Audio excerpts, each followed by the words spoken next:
Hello बच्चों, हमारे यहाँ पे क्वेश्चन दिया गया है which is the following is a wrong description of binding energy of A nucleus. Binding energy of A nucleus का रॉन्ग डिस्क्रिप्शन है। रॉन्ग डिस्क्रिप्शन ये इनमें से कौन सा है? ओके, एक एक करके ऑप्शन को देखते हैं। तो हमें पहले पता चलना चाहिए बाइंडिंग एनर्जी क्या होता है। बाइंडिंग एनर्जी होता है एक न्यूक्लियस, सपोज एक न्यूक्लियस है, इसमें कुछ न्यूट्रॉन और कुछ प्रोटॉन हो गए। ठीक है, कुछ न्यूट्रॉन कुछ प्रोटॉन हो गए।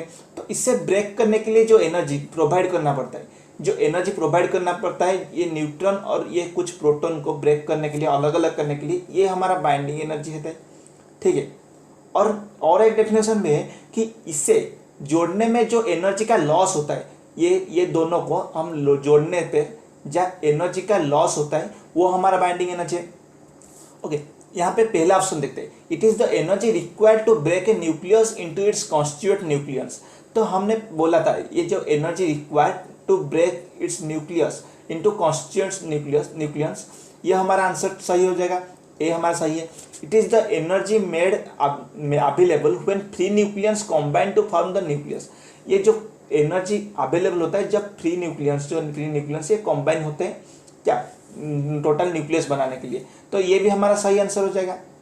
और थर्ड ऑप्शन होता है it is a sum of rest mass of energies of its nucleus minus the rest mass of energy of its nucleus. तो यहाँ पे दिया गया है, हमें पता है binding energy equal to delta M into C square. ठीक है, delta M into C square. Delta M क्या होता है? डेल्टा एम होता है न्यूक्लियंस का, जो न्यूक्लियंस होता है उनका rest mass. Rest mass nucleons का होता है proton, mass of proton plus mass of neutron, ये दोनों का rest mass minus mass of nucleus, mass of nucleus. ये जो होता है delta M into C square हमारा binding energy. It is the sum of rest mass of energy. Rest mass of energy ये होगा, तो ये भी आंसर हमारा सही हो जाएगा। तो फोर्थ ऑप्शन देखते हैं। It is a sum of kinetic energy of all the nucleus in the nucleus.